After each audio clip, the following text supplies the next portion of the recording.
हरे कृष्णा। तो आज की शनिवारी कक्षा में आप सभी का स्वागत है। तो आज हम चर्चा करेंगे श्री चैतन्य महाप्रभु के ऊपर। अभी रिसेंटली हमारा फेस्टिवल गया था, अद्वैत आचार्य का आविर्भाव दिवस था, फिर नित्यानंद त्रयोदशी थी और अभी गौर पूर्णिमा आने वाली है। गौर पूर्णिमा कब होती है? होली वाले दिन। एक्चुअली होली मतलब जो फर्स्ट डे होता है उस दिन होना चाहिए, लेकिन कैलेंडर ऐसा चलता है कि हम लोग का एक दिन बाद आता है, तो ठीक होली वाले दिन ही हमारा गौर पूर्णिमा होता है। तो होली वाले दिन कोई मिष्ठान नहीं खाएगा। फिर उस दिन हम फास्ट रखेंगे। कब तक? टिल मून लाइट, नहीं, चंद्रोदय तक। जब श्री गौर चंद्र आ जाते हैं उसके बाद हम अपना फास्ट तोड़ते। ठीक जैसे हम जन्माष्टमी में करते हैं 12 बजे तक, तो चैतन्य महाप्रभु ने थोड़ी छूट दी है कि चंद्रोदय के बाद आप प्रसाद ले सकते हैं, अपना फास्ट तोड़ सकते हैं। तो गौर पूर्णिमा आने वाली है, तो मैंने सोचा कि ये सबसे अच्छा विषय लोगों को बताने का, हमें श्री महाप्रभु के ऊपर ही चर्चा करनी चाहिए। तो इन्हीं के ऊपर चर्चा करते हैं। तो सबसे पहले आप लोगों में से कौन ऐसा है, एक्चुअली होता क्या है कि कृष्ण को तो सभी लोग जानते हैं। मंदिर में भी आप जाएंगे जब राधा पार्थसारथी टेम्पल में, तो राधा पार्थसारथी के ऊपर बहुत भीड़ होती है, पीछे तक लोग लगे रहते हैं लाइन में। लेकिन महाप्रभु का ऑल्टर खाली होता है, उतनी भीड़ नहीं होती है। सीताराम लक्ष्मण हनुमान के ऑल्टर में थोड़ी भीड़ होती है, नरसिंह। तो कारण क्या है कि चैतन्य महाप्रभु जो हैं प्रच्छन्न अवतार हैं, छिपे हुए अवतार, इसलिए बहुत लोगों को इनके बारे में जानकारी नहीं है। तो मैं जानना चाहता हूँ यहाँ पर कितने लोग ऐसे हैं जो श्री चैतन्य महाप्रभु के बारे में कभी नहीं सुने हैं? आप नहीं सुने हैं ना, बस, क्योंकि फिर बताना पड़ेगा ना उसके हिसाब से। ठीक है। तो गीता में एक बहुत फेमस श्लोक है, महाभारत में भी आता था, यदा यदा ही धर्मस्य ग्लानिर्भवति भारत अभ्युत्थानम अधर्मस्य तदात्मानं सृजाम्यहम् परित्राणाय साधूनां विनाशाय च दुष्कृतां धर्म संस्थापनार्थाय संभवामि युगे युगे। बहुत ही फेमस श्लोक है। इसमें भगवान कहते हैं कि मैं हर युग में आता हूँ। क्यों आता हूँ? जो पवित्र आत्माएं हैं उनके उद्धार के लिए और पापियों के नाश के लिए।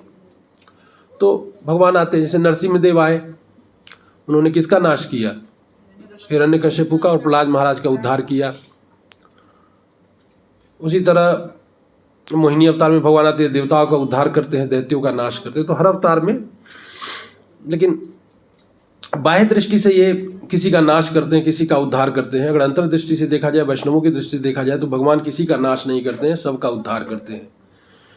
क्योंकि भगवान ने अगर वध कर दिया तो उसका गोलोक धाम जाना या धाम जाना पक्का है।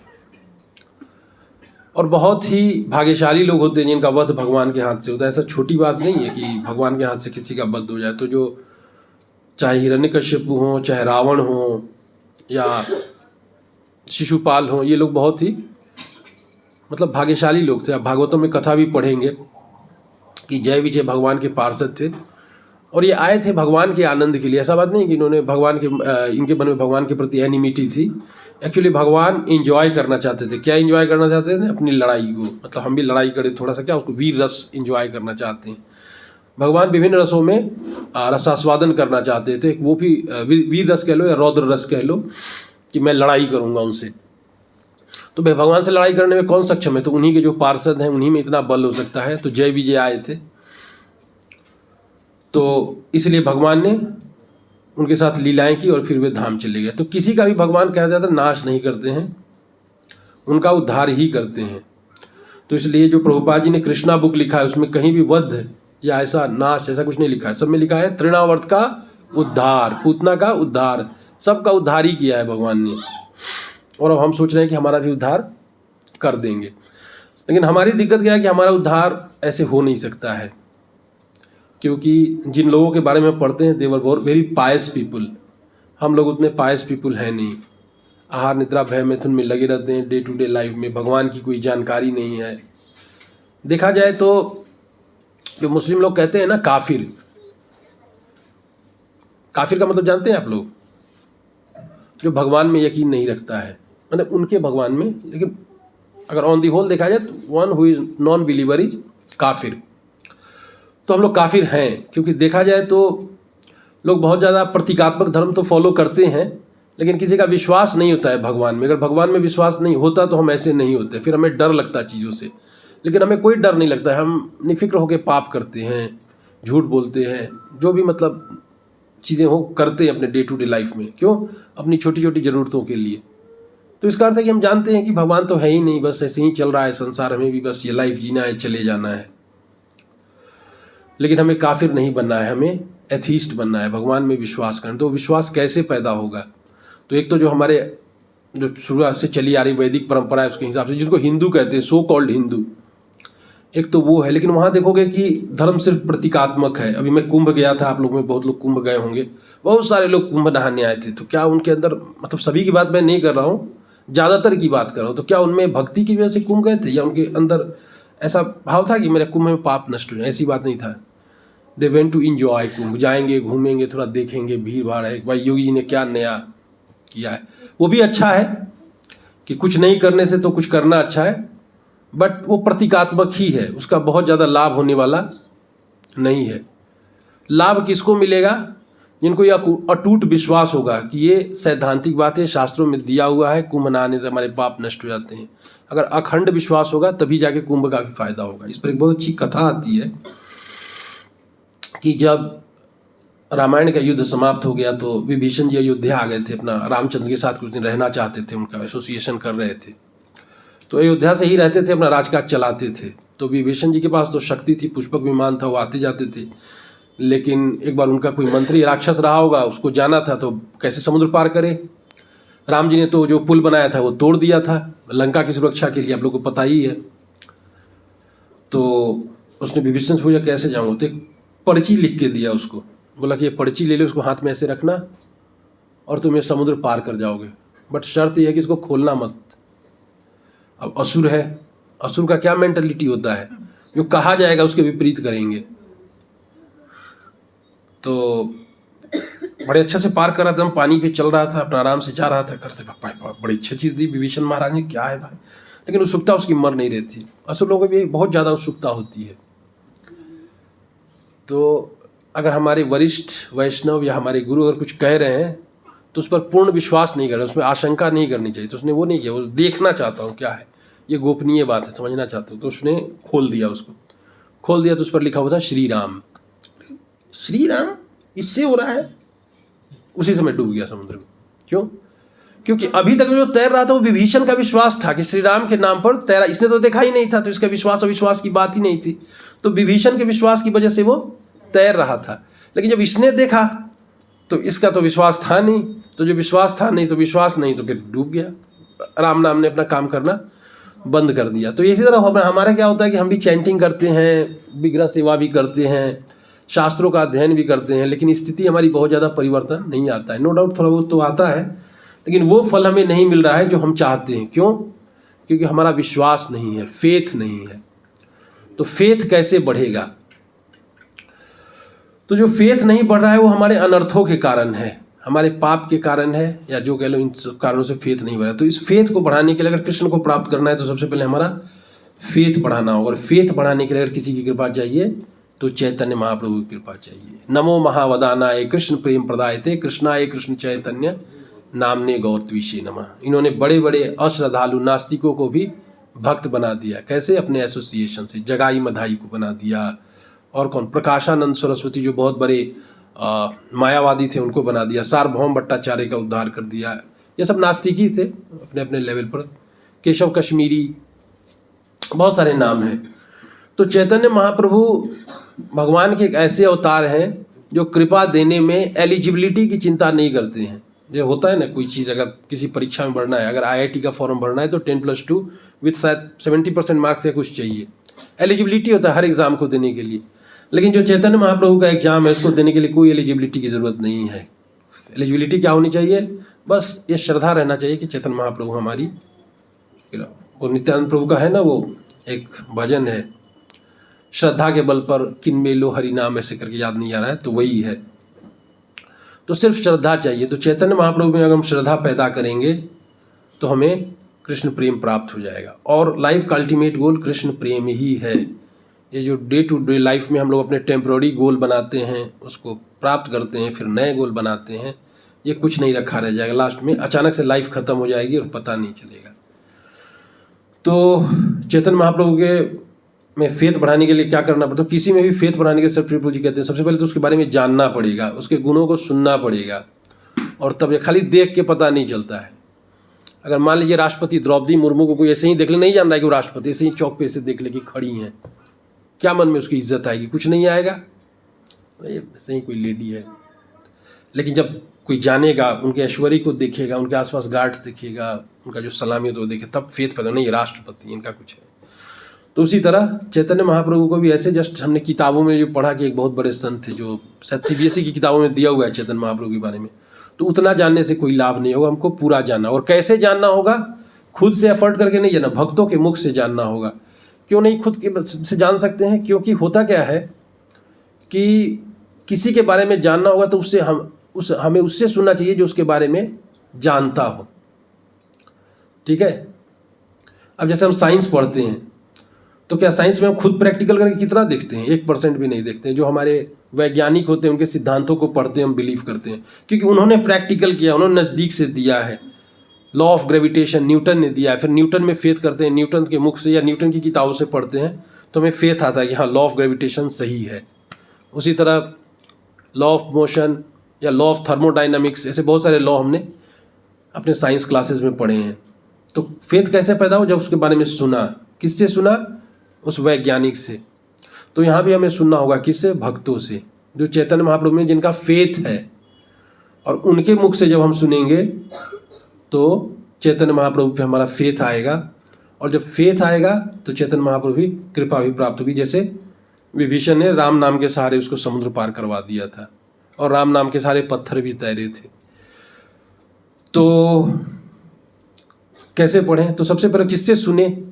तो सबसे ऑथेंटिक जो चैतन्य महाप्रभु के बारे में स्क्रिप्चर से श्रील प्रभुपाद ने दिए हैं, एक तो बहुत बड़ा आप लोग जानते हैं चैतन्य चरितामृत, आप लोग उसका अध्ययन करना चाहिए नित्य प्रति। जैसे भागवत का अध्ययन करते हैं तो Chaitanya Charitamrita is none other than Bhagavatam, उसमें कृष्ण की महिमा है, इसने चैतन्य महाप्रभु की महिमा है। दूसरा है, अगर उतना अध्ययन नहीं कर सकते हैं, समय नहीं है, तो ये एक बुक है चैतन्य महाप्रभु का शिक्षामृत, इसको जरूर पढ़ना चाहिए एटलीस्ट। इसमें पूरी गौड़ीय वैष्णव फिलॉसफी है, और फिर आप भगवान महाप्रभु के फेथ आपका पैदा हो सकता है। और फिर हमें जो भी हमारे आविर्भाव दिवस या तिरुभाव दिवस, उसके ऊपर जो लेक्चर होता है, तो जो भी लेक्चर देता है थोड़ा बहुत तो अध्ययन करके आता है, तो उसके मुख से सुनने पर भी हमें फेथ पैदा होता है। तो ये थी कि आवश्यकता क्या है महाप्रभु के सुनने के बारे में, उस पर मैं बोल रहा था। अब आते हैं चैतन्य महाप्रभु के बारे में। तो चैतन्य महाप्रभु जो है भगवान के सर्वाधिक दयालु अवतार हैं। एक कथा आती है ब्रजलीला में कि कोई फंक्शन था नंद महाराज के यहाँ। नंद महाराज और वृषभानु महाराज का साथ में कोई फंक्शन चल रहा था, उसमें बहुत लोग आ रहे थे, भिक्षा या दान जो भी कह लो मांगने आ रहे थे। तो भगवान कृष्ण बांट रहे थे, जो जैसा पात्र लेके आ रहा था उसको उसमें डाल दे रहे थे। किसका इतना बड़ा पात्र है तो इतना डाल दिया, छोटा पात्र है तो छोटा डाल दिया।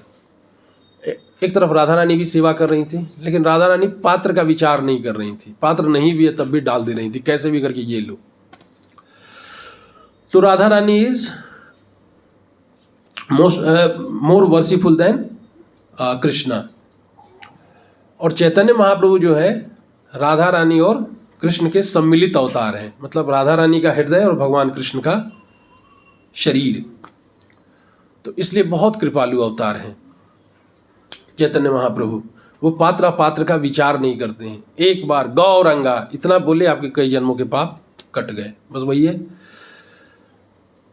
आपको विश्वास रखना होगा कि अगर आप गौर निताई की शरण लेंगे तो आपको कृष्ण प्रेम मिलेगा। और इसको आप थोड़ा मतलब महसूस भी कर सकते हैं। जब भी हम कोई वैष्णव भजन गाते हैं, 5 मिनट के लिए, ज़्यादा तो नहीं टिकता, मैं अपनी बात कर रहा हूँ, लेकिन 5 मिनट के लिए लगता है कि कुछ मिला, फिर अपने डे टू डे लाइफ में लग गए तो वो ख़त्म हो जाता है। तो कोई भी वैष्णव चाहे खास करके नरोत्तम दास ठाकुर के बहुत सारे भजन, उस वैष्णव भजन को जब गाएंगे तो थोड़ा देर के लिए तो हृदय स्वच्छ होता है। ये बात की बात है कि हम उसको बाद में फिर से गंदा कर लेते हैं, लेकिन होता है। तो इस विश्वास के साथ हमको भजन करना चाहिए, हरिनाम का उच्चारण करना चाहिए और गौर निताई से कृपा की याचना करनी चाहिए। श्री कृष्ण चैतन्य प्रभु दया करो मोरे। और ऐसा विचार करना चाहिए कि हम मोस्ट पतित हैं और आप पतित पावन हैं, हम पर कृपा कीजिए, हमें भी सेवा में लगाइए, हमें भी कृष्ण प्रेम दीजिए। हमारा जो सूखा हृदय है इसमें थोड़ा सा कृष्ण प्रेम पैदा कीजिए। तो ये है हमारे चैतन्य महाप्रभु। इनका जन्म जो हुआ था इंग्लिश के हिसाब से देखेंगे तो 18 February 1486 को पूर्णिमा के दिन। कौन सी पूर्णिमा? चैत्र पूर्णिमा के दिन। चैत्र पूर्णिमा नहीं, माघ पूर्णिमा होता है ना, चैत्र फिर सॉरी फागुन पूर्णिमा, हाँ मतलब वही जो होली के एक दिन पहले वाला जो आता है, उसी दिन हुआ था। कहाँ हुआ था? नवद्वीप में। वो योगपीठ करके वो जगह है, जो मायापुर जाते हैं वो दर्शन करते ही हैं, तो वहाँ पे उनका जन्म हुआ था। और जब जन्म हुआ था तो उस दिन चंद्र ग्रहण भी था। तो चंद्र ग्रहण में जनरली हिंदू परंपरा में हम दान करते हैं, अभी हमारे यहाँ भी होता है, तो सारे लोग दान करते हैं और दान करते भगवान का नाम का भी लोग जप करते हैं। तो लोग हरि हरि हरि हरि ऐसे उच्चारण कर रहे थे। तो उससे उनके अवतार का लक्ष्य पता चला कि वो हरिनाम कीर्तन ही कराने आए हैं। एक और बात थी कि बच्चा रोता था, और जब रोता था तो उसको जब हरि हरि बोलते थे तो बच्चा चुप हो जाता था। तो सबको कीर्तन करने पर वो विवश कर रहे थे। कब? जस्ट आफ्टर बर्थ सबको कीर्तन करा रहे थे। महाप्रभु का जन्म जो था एक पेड़ के नीचे हुआ था। किस पेड़ के नीचे? उनके आंगन में एक नीम का वृक्ष था, इसलिए उनका नाम पड़ा निमाई। नीम के नीचे निमाई। और उनके नाना का नाम था, मतलब उनकी मदर का नाम था शची देवी, और शची देवी के फादर थे नीलांबर चक्रवर्ती, जो उस समय के बहुत बड़े विद्वान थे। तो नीलांबर चक्रवर्ती ने ऐसा, मतलब बड़े ज्योतिष भी थे, तो उन्होंने ऐसा भविष्यवाणी किया कि ये जो होगा ये बहुत बड़ा, मतलब विश्व को बदल के रख देगा, पूरे विश्व में भगवान के नाम का प्रचार करेगा और विश्व में नाम कमाएगा। तो उन्होंने उसका नामकरण किया विश्वम्भर। तो चैतन्य महाप्रभु तो उनका मतलब संन्यास दीक्षा नाम था, उनका बचपन का नाम क्या था? विश्वम्भर, और प्यार से लोग उनको निमाई बुलाते थे। पिता का नाम था जगन्नाथ मिश्र, वो भी बहुत बड़े पंडित थे।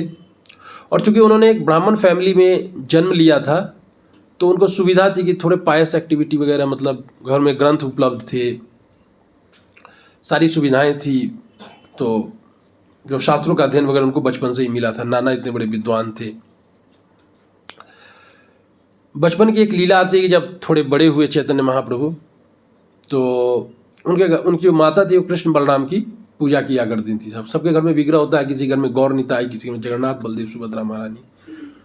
तो उनकी माता जो शची देवी थी वो कृष्ण बलराम की पूजा किया करती थी। तो एक दिन शची माता ने सपने में देखती हैं कि चैतन्य महाप्रभु और नित्यानंद प्रभु जाते हैं और कृष्ण और बलराम के विग्रह को उतार देते हैं और वहाँ पे जाके खुद बैठ जाते हैं और बोलते हैं कि अब ग्वालों का ज़माना गया, अब ब्राह्मणों का ज़माना है। वही द्वापर में श्री कृष्ण थे, कलयुग में चैतन्य महाप्रभु, ऐसा मतलब। हालांकि तत्व में कोई अंतर नहीं है, लेकिन लीला के हिसाब से। तो शची माता की नींद खुल जाती है। फिर वो ये घटना सुनाती हैं महाप्रभु को, नित्यानंद प्रभु की, ऐसा ऐसा हुआ था। तो दोनों हंसते हैं। फिर उससे मतलब पता चलता है कि उसके बाद एक और घटना आती है कि एक बार चैतन्य महाप्रभु बचपन में जैसे कृष्ण गहनों से लदे रहते थे तो उनका भी था। तो एक बार एक चोर उनको उठा करके ले गया। क्यों? कि उनके गहने को लेकर चोरी कर लूँगा। तो ले गया। तो फिर अपनी माया से वो पूरे चोर को घुमाते रहे और लास्ट में उन्हीं के दरवाजे पर, बार बार घूमता था और महाप्रभु के दरवाजे पर ही पहुंच जाता था। तो इस तरह से अपनी माया से घुमाते घुमाते वहीं पर लाके चोर ने रख दिया और फाइनली उनको छोड़ के भाग गया कि भाई तुम मेरे बस के नहीं हो, चले जाओ। उसके बाद एक लीला और आती है कि एक बार एक ब्राह्मण जो मतलब यात्री था वो आया जगन्नाथ मिश्र के घर पर, बोला कि मैं आपके यहाँ रुकूंगा। तो जगन्नाथ मिश्र ने व्यवस्था की, तो बोला कि मैं अपना भोजन खुद पकाता हूँ। तो जगन्नाथ मिश्र बोला ठीक है पकाइए। उनको सामान वगैरह जो भी था अवेलेबल करा दिया। उसने बहुत अच्छे से अपना जो भी प्रसाद था तैयार किया और भगवान को भोग लगा रहा था, प्रार्थना कर रहा था, हे भगवान आइए इस प्रसाद को ग्रहण कीजिए। इस बीच चैतन्य महाप्रभु आते हैं और प्रसाद को ग्रहण कर लेते हैं। ब्राह्मण गुस्सा हो जाता है कि ये क्या किया तुमने, कंप्लेन किया। जगन्नाथ मिश्र को भी बुरा लगा, कोई क्षमा कर दीजिए, बालक है। दोबारा व्यवस्था की, फिर दोबारा उसने पूरा मेहनत किया। भगवान का प्रसाद बनाते हैं टाइम लगता है। फिर बोला हे भगवान आइए प्रसाद ग्रहण, फिर चैतन्य महाप्रभु ने ग्रहण कर लिया। फिर बड़ा गुस्सा है, फिर तीसरी बार भी यही हुआ। तब तक रात हो चुकी थी, जो जगन्नाथ मिश्र और सची देवी सो गए थे। तो कृष्ण के रूप में चैतन्य महाप्रभु दर्शन देते हैं। किसको दर्शन देते हैं? ब्राह्मण को। और कहते हैं कि बार बार तुम मुझे ही बुला रहे थे और जब मैं पा ले रहा था तो तुम भगा दे रहे थे, क्या बात है? तो ब्राह्मण को फिर रियलाइज हुआ और उसके बाद फिर ब्राह्मण को मना भी किया कि ये बात किसी से डिस्क्लोज मत करना, ये बस तुम्हारे लिए था। और ब्राह्मण फिर वहाँ से चला गया। तो ये लीला मतलब है कि Chaitanya Mahaprabhu non other then Krishna. तो इस तरह से उन्होंने ब्राह्मण को कृपा दी। फिर थोड़े बड़े होते हैं तो फिर कहा जाता है कि 2 वर्ष की आयु में ही, इन टाइम ऑफ 2 years, वो पूरा व्याकरण जो होता है ना, लघु सिद्धांत कौमुदी, वो अभी राघवेंद्र प्रभु कक्षा ले रहे हैं।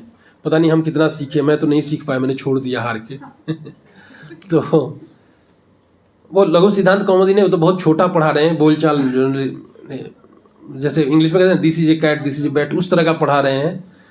बट उतना भी हमारे लिए टफ है, हम सीख नहीं पा रहे हैं। और चैतन्य महाप्रभु 2 वर्ष के अंदर पूरा आपका पूरा जो संस्कृत है उसका अध्ययन कर लिया, व्याकरण सीख गए, छंद अलंकार जो भी मतलब श्लोका लिखने के लिए चाहिए होता है सारा सीख गए। और विद्वान ब्राह्मणों में उनकी गिनती शुरू हो गई। फिर उन्हीं के गांव में एक वल्लभ भट्ट थे, उनकी पुत्री थी लक्ष्मी प्रिया, उनसे उनका विवाह होता है। उसी समय एक घटना होती है कि चैतन्य महाप्रभु के बड़े भाई हैं। कौन है? विश्वरूप। अब विश्वरूप के बारे में कहा जाता है Vishwaroop was incarnation of Balram. Balram ही विश्वरूप थे। तो आप लोग पूछेंगे कि भाई नित्यानंद प्रभु को बलराम कहा जाता है, विश्वरूप को क्यों कह रहे हैं? तो कथा ऐसी आती है कि विश्वरूप ने जब संन्यास ले लिया तो पूरा भ्रमण करते रहे, करते करते करते करते एक बार वही विश्वरूप जाते हैं एक चक्रा में हराई पंडित के घर पे। हराई पंडित कौन है? नित्यानंद प्रभु के फादर। और उनसे कहते हैं कि आपका जो बच्चा है बड़ा अच्छा, इसे हमें दे दीजिए और मैं अपनी सेवा में इसको लगाऊंगा। फिर उसको उनको लेके चले जाते हैं नित्यानंद प्रभु को। नित्यानंद प्रभु को पूरा दर्शन कराते हैं, पूरा घूमते हैं। और लास्ट में जब विश्वरूप शरीर त्यागते हैं तो शरीर नहीं त्यागते हैं, नित्यानंद प्रभु में मर्ज कर जाते हैं। तो ऐसा कहा जाता है कि दोनों बलराम के अवतार थे और दोनों एक दूसरे में मर्ज कर जाते हैं। तो ये थे विश्वरूप। तो विश्वरूप ने क्या हुआ? संन्यास ले लिया। संन्यास ले लिया तो बहुत दुखी हुई सची माता और जगन्नाथ मिश्र भी। तो फिर चैतन्य महाप्रभु ने ढाढ़स बंधाया कि चिंता मत कीजिए, इन्होंने संन्यास ले लिया है तो मैं आप लोगों की सेवा करूंगा। तो बोलते हैं ठीक है। उसके बाद फिर क्या होता है कि चैतन्य महाप्रभु गया जाते हैं किसी काम से। फिर वहीं जाते हैं तो उनकी मुलाकात ईश्वरपुरी से होती है। तो ईश्वरपुरी से वो हरिनाम दीक्षा लेते हैं। तो चैतन्य महाप्रभु को देखा जाए तो दीक्षा लेने की ज़रूरत नहीं है, लेकिन just to teach, give us teaching. उन्होंने बुलाया कि चाहे आप कितने भी बड़े हो आपको गुरु स्वीकार करना ही पड़ेगा।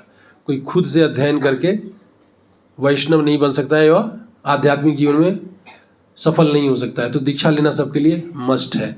तो दीक्षा लेके उन्होंने इस बात को साबित किया। तो चैतन्य महाप्रभु देखा जाए तो वो भगवान है और जो भी एक्टिविटी वो कर रहे हैं वो इसलिए कर रहे हैं कि लोग उनसे आने वाले दिनों में सीखें। क्योंकि अगर कृष्ण अवतार में देखा जाए तो भगवान श्री कृष्ण ने सारे ऐसे वाले काम किए जो जनरली नहीं किया जाता है, लेकिन चैतन्य महाप्रभु ने एक आदर्श स्थापित किया। जैसे उन्होंने रामचंद्र की लीला में स्थापित किया था मर्यादा पुरुषोत्तम। तो एक भक्त की मर्यादा क्या होनी चाहिए उन्होंने चैतन्य महाप्रभु की लीला में बताया। तो उसी में एक चीज़ होता है दीक्षा।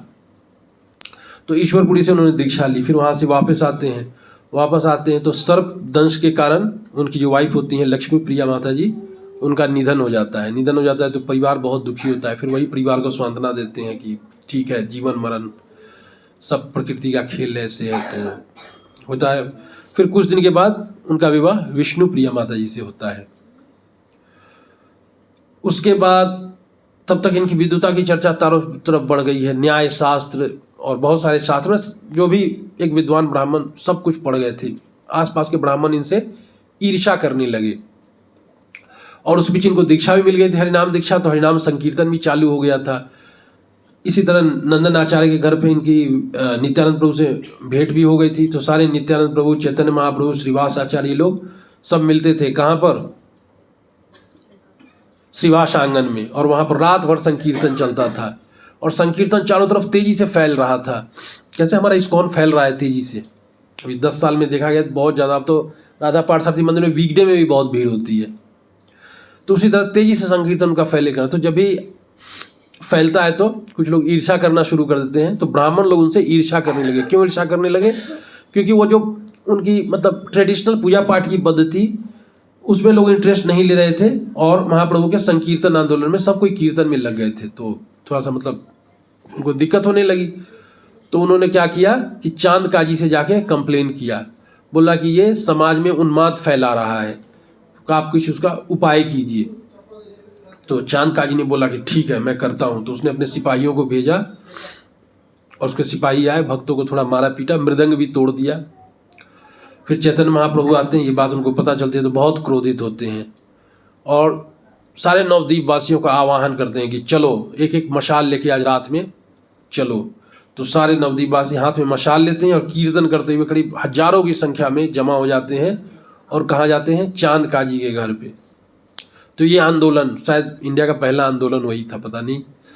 तो चांद काजी, काजी का मतलब होता है जज। तो उसके घर पे जाते हैं। तो चांद काजी जब देखता है कि इतने बड़े संख्या में लोग आए हैं, अगर मैं पकड़ में आ गया तो पता नहीं मेरा क्या होगा, डर जाता है। तो डर जाता है तो घर में छुप जाता है। तो फिर चैतन्य महाप्रभु इस बात को समझ जाते हैं। तो लोगों से कहते हैं आप लोग यहीं रहिए, मैं जाके बात करता हूँ। फिर आगे जाते हैं। फिर डरते डरते चांद काजी निकलते हैं। फिर बातचीत होती है। तो बोले क्यों संकीर्तन बंद कर दिया? तो फिर बताते हैं। तो फिर वो स्पेसिफाई करते हैं, देखिए आपके जो नाना नीलांबर चक्रवर्ती थे वो मेरे मित्र थे, तो इस नाते आप मेरे नाती हुए, तो आपको मेरे प्रति ऐसा व्यवहार नहीं करना चाहिए। तो बोला वो सब तो ठीक है, आपने संकीर्तन क्यों बंद कराया? तो फिर इस पर चर्चा होती है। फिर कुरान के बारे में वो बताते हैं। फिर चैतन्य महाप्रभु शास्त्रों से एग्जाम्पल देते हैं। जैसे एक एग्जाम्पल है, पूरी कन्वर्सेशन तो नहीं बताऊंगा, एक एग्जाम्पल है कि उसने बोला कि कुरान में लिखा हुआ है कि हम बलि कर सकते हैं, गाय की बलि कर सकते हैं। तो चैतन्य महाप्रभु ने बोला कि ठीक है, शास्त्रों में भी लिखा हुआ है गाय की बलि कर सकते हैं, लेकिन कलयुग में ये मना है। क्यों? क्योंकि सतयुग में जो बलि दी जाती थी उससे जो गाय थी उसको नया शरीर प्राप्त हो जाता था, लेकिन कलयुग में हम इतने पायस नहीं है कि उस तरह की बलि को फॉलो कर सके। तो इसमें कलयुग में किसी भी जानवर की बलि जो है वर्जित है। तो इसी तरह बहुत सारे कन्वर्सेशन होते हैं और चांद काजी भी भक्त बन जाते हैं। आप लोग मायापुर में देखेंगे तो चांद काजी की भी समाधि है और उस दिन से चांद काजी वचन देते हैं कि अब मैं कभी संकीर्तन आंदोलन में बाधा नहीं बनूंगा और जहाँ तक हो सके इसको सपोर्ट करूंगा। तो ये एक चैतन्य महाप्रभु की लीला होती है। उसके बाद भी ब्राह्मण लोग ईर्ष्या करना बंद नहीं करते, तरह तरह के षड्यंत्र रचते हैं, इनको पाखंडी कहते हैं। उसी बीच क्या होता है, एक दिग्विजयी पंडित केशव कश्मीरी आता है। केशव कश्मीरी आता है, वो सबको हरा दे रहा था। तो ब्राह्मणों ने सोचा ये अच्छा है, निमाई को हम ये करेंगे, बेइज्जत करेंगे सबके सामने। तो बोला कि ठीक है, केशव कश्मीरी से तो जीत नहीं सकता है, तो इसी को भिड़ा देते हैं। तो कहता है कि केशव कश्मीरी की हमारे नवद्वीप के महान पंडित ये आपसे शास्त्रार्थ करते हैं। केशव कश्मीरी कहता है ठीक है। तो गंगा के तट पर दोनों का शास्त्रार्थ आरंभ होता है। तो शास्त्रार्थ कुछ ऐसे होता है कि चैतन्य महाप्रभु कहते हैं ठीक है, आप गंगा नदी के ऊपर कुछ कहिए। तो केशव कश्मीरी बहुत विद्वान थे, तो उन्होंने तत्न 5 मिनट के अंदर 100 श्लोक रच दिए। किसके ऊपर? गंगा नदी के ऊपर। हम लोग 100 श्लोक शायद पढ़ भी नहीं पाएंगे। उन्होंने 100 श्लोक रच दिया। महाप्रभु एकदम ध्यान से सुन रहे थे। उसके बोलिए क्या कहना है? तो महाप्रभु ने बोला ठीक है, आपके श्लोक ठीक थे, लेकिन आपका जो 65वां श्लोक था उसमें छंद और अलंकार के हिसाब से ये त्रुटि थी। होता है छंद अलंकार के हिसाब से श्लोक में त्रुटि, अनुष्टुप छंद वगैरह, उतना जानकारी मुझे भी नहीं है। तो उसके हिसाब से 65वें श्लोक में उन्होंने त्रुटि निकाल दी कि ये थोड़ा इसको इस तरह से सुधार कर इस तरह से करते तो ये अच्छा हो जाता। केशव कश्मीरी का दिमाग खराब हो जाता है कि 100 श्लोक लोग सुन भी नहीं पाएगा, इसने निकाल भी दिया। तो वो फिर समर्पित हो जाता है, फिर वहाँ से केशव कश्मीरी चला जाता है। ये देख के ब्राह्मणों को और ईर्ष्या होती है, अब सहा नहीं जा रहा था। लेकिन चैतन्य महाप्रभु सोच रहे थे कि मेरी वजह से समाज में कलह होगा, क्योंकि ब्राह्मण का भी तो सबका अपना अपना कुछ फैन फॉलोइंग होता ही है, तो इस तरह से समाज में समरसता चली जाएगी। और मेरा उद्देश्य तो ये है नहीं, मेरा उद्देश्य क्या है? हरि नाम का प्रचार। तो कुछ ऐसा करना चाहिए कि लोग मेरी बात सुने और ब्राह्मण भी मेरी बात से सहमत हो। तो इसका उपाय क्या था? तब चैतन्य महाप्रभु ने बोला कि अगर मैं संन्यास आश्रम स्वीकार कर लूँगा तो लोग मेरी इज्जत करेंगे और मेरे दिए गए हरिनाम को स्वीकार करेंगे। तो इसलिए उन्होंने संन्यास लेने का निश्चय किया। अब चैतन्य महाप्रभु ने संन्यास क्यों लिया? हरिनाम के प्रचार के लिए। कहा जाता है कि कोई भी आश्रम जब हमें स्वीकार करना चाहिए तो उसका उद्देश्य ये होना चाहिए हम प्रचार करें, सेवा करें, व्यक्तिगत भोग के लिए। ऐसा नहीं कि हम सन्यासी बन जाएंगे, लेक्चर देंगे, लोग महाराज बोलेंगे, इज्जत मिलेगी, इसलिए हमें सन्यास नहीं लेना चाहिए। सन्यास लेना चाहिए सबसे पहले तो अपने गुरु की मर्जी से सन्यास लेना चाहिए। और वैसे तो सन्यास कलयुग में वर्जित है, लेकिन प्रचार के लिए वैष्णव सन्यास हम ले सकते हैं, वो भी गुरु की मर्जी से। कभी कभी हमारे मन में भी सन्यास की भावना आती है कि छोड़ो घर द्वार चलो हरिद्वार, ऐसे मन में आता है। कभी मैनेजर प्रोजेक्ट दे देता है, थोड़ा स्टे बैक करना पड़ता है ऑफिस में, तो विचार आता है कि इससे अच्छा तो मैं जाके मंदिर में चैंटिंग करूँगा, वहीं रहूँगा, फालतू का काम है ये। कभी वाइफ से झगड़ा होता है तब भी आता है। तो ऐसा सन्यास जो है फलगु सन्यास है। किसी चीज़ से भागने के लिए सन्यास नहीं लेना है। किस लिए सन्यास लेना है? किसी चीज़ को ग्रहण करने के लिए। किस चीज़ को ग्रहण करने के लिए? सेवा लेने के लिए। तो चैतन्य महाप्रभु ने सन्यास लिया कि मैं हरिनाम के प्रचार को अच्छे से करूं। अब सोचो चैतन्य महाप्रभु की क्या स्थिति है, 24 वर्ष के बालक हैं। 24 वर्ष की क्या अवस्था होती है, मतलब 24 वर्ष में तो बड़ा होता है, जैसे शादी की उम्र होती है, या कोई शादी भी नहीं करते, शादी तो आजकल 30 वर्ष में होती है। तो 24, अच्छा उनकी एक तरुण पत्नी है विष्णुप्रिया माता जी, जो कि साक्षात लक्ष्मी का अवतार है, बहुत ही सुंदर है। उनकी माता की रिस्पॉन्सिबिलिटी उनके ऊपर है, और इस सब को छोड़ करके, मतलब अपनी व्यक्तिगत चीज़ों को छोड़ करके वो सन्यास ले रहे हैं। क्यों ले रहे हैं? हरिनाम के प्रचार के लिए। तो चैतन्य महाप्रभु हमें ये शिक्षा देते हैं कि अगर हमें अपनी व्यक्तिगत रिस्पॉन्सिबिलिटी भी हरिनाम के प्रचार के रास्ते में आ रही है तो हमको उसको छोड़ना चाहिए। जो रूप गोस्वामी कहते हैं ना कि जो भक्ति के रास्ते में बाधक है उसको त्याग दें और भक्ति के अनुकूल है उसको स्वीकार करें। एक बार मैंने भी टेस्ट किया कि मतलब मैं कर सकता हूँ कि नहीं। तो छुट्टी, सैटरडे संडे मेरी छुट्टी होती है, तो लेकिन 12 घंटे भजन नहीं हो पाता है। वो 16 माला उस दिन भी वैसे ही संघर्ष के साथ 16 माला होती है, अध्ययन नहीं हो पाता है। तो फिर मैंने ये विचार किया कि भगवान ने जो मुझे रिस्पॉन्सिबिलिटी दी, ऑफिस का काम दिया है, ठीक दिया है। क्योंकि अगर ये नहीं देंगे ना तो मैं और चीज़ों में उलझ जाऊँगा, मैं भी ऐसी चीज़ें करने लगूँ जो भक्ति के अनुकूल नहीं है। तो इससे अच्छा तो ऑफिस का ही काम कर लो। शायद ऐसा एक दिन होगा जब आप लोगों की कृपा से मैं उतना शुद्ध हो पाऊँगा, तो शायद भगवान फिर मुझे अपॉर्चुनिटी देंगे कि मैं और ज़्यादा भक्ति में कार्य कर सकूं। तो वही बात है, फिर चैतन्य महाप्रभु ने सन्यास ले लिया। सन्यास ले लिया किससे लिया? केशव भारती से। एक कटवा एक जगह वहाँ पे सन्यास लिया और उन्होंने अपने फिर केशों का मुंडन किया। कहते हैं कि मतलब वो बार्बर होता है ना, नाई, हाँ, जिसने केस का उनके मुंडन किया रो रहा था, और रोते रोते उसने कसम खा ली कि आज के बाद मैं अस्तुरे को हाथ नहीं लगाऊंगा। मतलब इतने सुंदर थे उनके केश, लेकिन उन केशों का त्याग कर दिया चैतन्य महाप्रभु ने। और उसके बाद चैतन्य महाप्रभु सन्यासी हो गए। और जब सन्यासी हुए तो सन्यास को भी उसने बहुत अच्छे से फॉलो किया, ये नहीं कि लाभ उठाया। सन्यास लेने के बाद कहते हैं कि उनके भक्त लोग उनके लिए वो ले आए, गद्दा वगैरह ले आए, तो क्या नहीं, वो केले के पत्ते का कुछ मिला करके ऐसे बनाते थे, उसी पर भूमि पर सोते थे, भोजन भी उसी के हिसाब से करते थे, और बहुत मतलब कठिन जीवन व्यतीत करते थे चैतन्य महाप्रभु। जहाँ तक अपोजिट जेंडर से मतलब बातचीत की बात है तो चैतन्य महाप्रभु किसी से बात नहीं करते थे। कहते थे कि जो माता जी लोग को दूर से ही प्रणाम करने की, जैसे राधा पार्थसारथी मंदिर में कोई सन्यासी बैठे हुए हैं और बाहर गरुड़ जी के पास से प्रणाम करना है, वैसा वाला सिस्टम चलता था।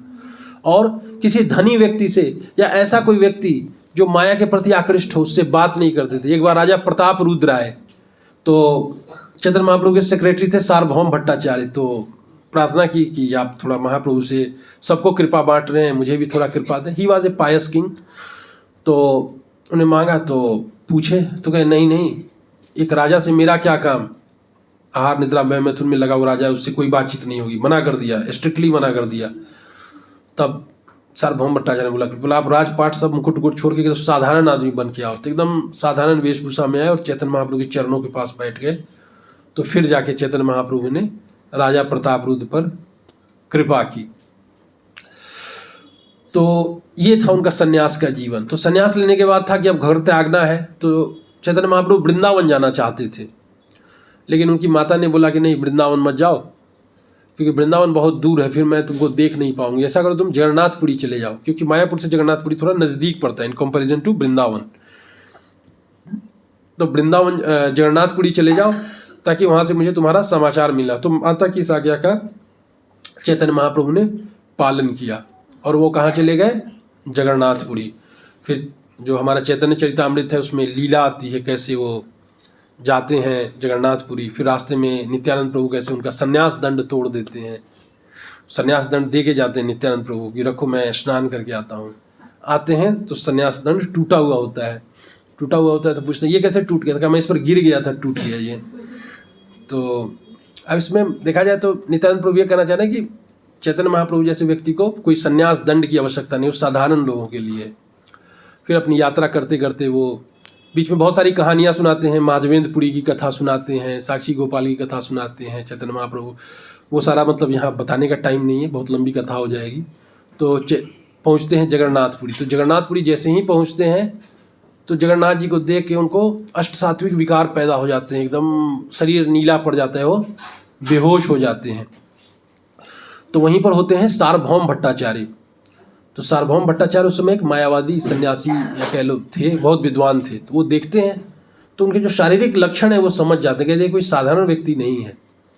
फिर उनको लेकर के अपने घर ले जाते हैं, उनकी सेवा वगैरह करते हैं। फिर वो थोड़ा होश आता है, होश आता है तो थोड़ी बातचीत होती है। फिर तब तक चैतन्य महाप्रभु के और लोग एसोसिएट्स लोग आ जाते हैं, फिर पता चलता है।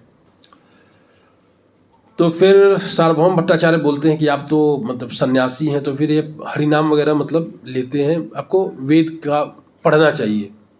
होता है, तो मेरे ससुर जी ने भी बोला था कि आप ये चैंटिंग क्या करते रहते हैं, ब्राह्मण है, शास्त्र पढ़िए, वेद पढ़िए, ये इससे कुछ नहीं होता है। तो आज भी लोगों में ऐसी मानसिकता है अनफॉर्चुनेटली। तो चैतन्य महाप्रभु ने बोला ठीक है, आप ही मुझे शास्त्र की शिक्षा दीजिए। तो उनको शास्त्र की शिक्षा देना शुरू कर दिए, वेदों के बारे में बताया, पुराना जो भी अपना था उनका सारा कुछ उड़ेल दिया चैतन्य महाप्रभु। चैतन्य महाप्रभु ऐसे सुन रहे थे। तो बोला कि मैं इतने देर से बोल रहा हूँ, आप सुन रहे हैं, आप कुछ प्रश्न नहीं पूछ रहे हैं, आपको कुछ समझ में आ रहा है कि नहीं आ रहा है? तो बोला कि नहीं, आपकी बात जो है जो कर रहे हैं वो तो ठीक है, लेकिन आप इसका असली अर्थ नहीं बताते हैं और अपना गढ़ा हुआ अर्थ बताते हैं, ये इस बात से मैं सहमत नहीं हूँ। और फिर दोनों का शास्त्रार्थ होता है। फिर चैतन्य महाप्रभु वहाँ पे प्रूफ करते हैं कि शास्त्र का जो असली मर्म है, ये डिस्कशन भी आप चैतन्य चरितामृत में पढ़ सकते हैं। तो शास्त्र का जो असली मर्म है वो भगवान को प्राप्त करना है। भगवद गीता में भगवान कहते हैं वेदों का असली उद्देश्य मुझे जानना है। तो उसी चीज़ को चैतन्य महाप्रभु स्थापित करते हैं। और फिर सार्वभौम भट्टाचार्य वहाँ पर पराजित हो जाते हैं और उस समय से वो हरिनाम लेना शुरू करते हैं, हरे कृष्ण महामंत्र का जप शुरू करते हैं और वो भी चैतन्य महाप्रभु के एसोसिएट बन जाते हैं। फिर इसी तरह एक बार बनारस में प्रकाशानंद सरस्वती से उनकी भेंट होती है, उनके साथ भी शास्त्रार्थ चलता है। फिर उनको अपना षटभुज रूप दिखाया चैतन्य महाप्रभु, उन पर भी कृपा की, फिर उनको भी वैष्णव बना दिया। इसी तरह से एक और कथा आती है, कोई मुस्लिम थे, उनको भी कुरान के ऊपर चर्चा चली। फिर कुरान का भी उद्देश्य उन्होंने बताया कि हरिनाम लेना ही है। तो फिर वो मुस्लिम लोग भी वैष्णव बन गए, उनको पठान वैष्णव कहते हैं, वो लिखा हुआ है चैतन्य चरितामृत में। तुकाराम को भक्त बनाया। फिर दक्षिण भारत की यात्रा पर गए, संत तुकाराम वहाँ थे महाराष्ट्र में, उनको भक्त बनाया। रूप गोस्वामी, सनातन गोस्वामी को शिक्षा दी, जो आज हम हरिभक्ति विलास और चैतन्य चरितामृत, चैतन्य चरितामृत नहीं, क्या है, भक्ति रसामृत सिंधु, भक्ति रसामृत, जो रूप गोस्वामी को शिक्षा दी वो है भक्ति रसामृत सिंधु, और जो सनातन गोस्वामी को शिक्षा दी वो है हरिभक्ति विलास। तो उस तरह से सबको शिक्षा दी और इस तरह से चैतन्य महाप्रभु ने पूरे भारत का भ्रमण किया, लोगों को भक्त बनाया। इसी में एक और कथा आती है कि एक बार वो जा रहे थे, दक्षिण भारत में एक ब्राह्मण मिला जो गीता पढ़ रहा था और गीता को पढ़ के रोए जा रहा था। तो पूछा कि क्या हुआ? तो बोले कि मैं गीता पढ़ रहा हूँ। तो कहते लेकिन मुझे गीता पढ़ने में तो पता नहीं चलता, श्लोक उतने समझ नहीं, लेकिन मेरे गुरु ने कहा है तो मैं इसको पढ़ता हूँ। तो बोला फिर रो क्यों रहे हो? तो रो मैं इसलिए रहा हूँ कि इस पर जो पिक्चर है इसमें भगवान रथ खींच रहे हैं। भगवान कितने कृपालु हैं कि एक सारथी बने हुए हैं, किसके? अपने भक्तों के। अपने भक्तों के लिए सारथी बनने के लिए तैयार हुए थे। कितने कृपालु हैं भगवान। इस चीज़ को देख करके मुझे रोना आ रहा है। तो चैतन्य महाप्रभु कहेंगे ठीक है, तुमने गीता वास्तव में पढ़ी, तुम गीता के सही मर्म को जान गए। तो इस तरह से ऐसे उसके बाद रघुनाथ भट्ट गोस्वामी थे, उनके घर पर भी जाते, उसमें बालावस्था में रहते हैं, उनके घर पर जाते हैं, कुछ दिन भिक्षा करते हैं। इस तरह पूरा साउथ इंडिया की यात्रा की उनकी चर्चा। उसके बाद वापस आते हैं। उसके बाद इनके एसोसिएट थे हरिदास ठाकुर और नित्यानंद प्रभु, जो रोज़ प्रीचिंग के लिए जाते थे। उसमें कहानी आता है जगाई मधाई का। नित्यानंद प्रभु आते हैं जगाई मधाई के पास। लोग कहते हैं कि देखो, अगर इनको आपने भक्त बना दिया ना तो सारे लोग भक्त बन जाएंगे। कहते हैं ना, अगर इस बच्चे को पढ़ा लिया तो हर बच्चा आपसे पढ़ लेगा। तो बहुत बदमाश थे वो लोग, मतलब ऐसा कोई कुकर्म नहीं था जो उन लोगों ने नहीं किया था। तो नित्यानंद प्रभु जाते हैं, बोले बोलो गौर हरि, तो बोलते हैं चलो चले जाओ यहाँ से। बोले बोलो गौर हरि, और शराब के नशे में धुत पिए हुए थे एकदम। एक मैं मोहन रूपा प्रभु का लेक्चर दिख रहा था, जब तक वो लेक्चर दे रहे थे बगल में लोगों ने अभिनय करके भी दिखाया, तो उसमें सर्वप्रिय प्रभु जी चैतन्य महाप्रभु बने थे। मैं क्लिप भी भेजा था तो वैसे ही हुआ। तो उस समय लोग मिट्टी के पात्र में शराब पिया करते थे, तो मिट्टी का पात्र चला के नित्यानंद प्रभु को मार देते हैं, उनके सर से खून निकलने लगता है। खून निकलने लगता है तो कुछ भक्त लोग जाते हैं चैतन्य महाप्रभु को सूचित करते हैं। तो चैतन्य महाप्रभु चल के नहीं आते हैं, सीधा प्रकट हो जाते हैं वहाँ पर, और उनके हाथ में सुदर्शन चक्र प्रकट हो जाता है। बस नित्यानंद प्रभु चैतन्य महाप्रभु के पैर पकड़ लेते हैं कि आपका जो जन्म हुआ है किसी को मारने के लिए नहीं आता है, इसके अंदर के शैतान को मारने के लिए हुआ है। तो प्लीज़ आप अपना चक्र का त्याग कीजिए, इन पर कृपा कीजिए। तब तक जगाई मधाई डर जाते हैं, वो पैर पकड़ लेते हैं। तो फिर चैतन्य महाप्रभु जगाई और मधाई पर कृपा करते हैं, और इस तरह से वो भी वैष्णव बन जाते हैं।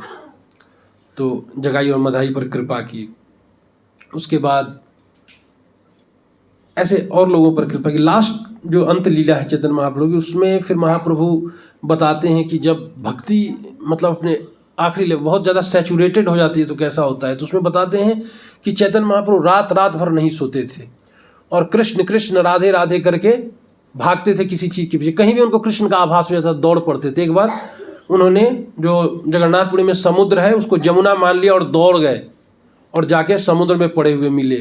तो फिर एक मछुआरा था जहाँ मछली पकड़ने वाला, उसके जाल में फंस गए, फिर वो लेके आया, फिर भक्तों को दिया। तो इस तरह से, और रात भर रोते रहते थे, कभी अपना सर मार लेते थे दीवार में। एकदम मैंने विरह का एक्सट्रीम हो गया था उनके अंदर। कृष्ण विरह, जो राधा रानी का जो विरह था वो उनमें प्रकट होने लगा था, और इस विरह भाव में रोते रहते थे। मतलब उनके लास्ट के 3-4 साल की बात है। और इसी तरह से लास्ट में होता क्या है कि टोटा गोपीनाथ मंदिर में एक बार चैतन्य महाप्रभु जाते हैं, और उसी विग्रह में चैतन्य महाप्रभु विलीन हो जाते हैं। तो ये छोटी सी, मतलब मैंने छोटे में बताया, तो लीला बहुत बड़ी है, मैंने बताने का प्रयास किया। ये चैतन्य महाप्रभु की लीला है। तो हम सबको चैतन्य महाप्रभु से प्रार्थना करनी चाहिए कि हम पर कृपा करें, और हमें थोड़ी सी तो कृष्ण भक्ति दे दे। एक बूंद भी दे देंगे और चैतन्य महाप्रभु, तो हमारा उद्धार हो जाएगा। श्री चैतन्य महाप्रभु की, जगत गुरु श्रील प्रभुपाद की। कोई प्रश्न तो पूछ सकते हैं।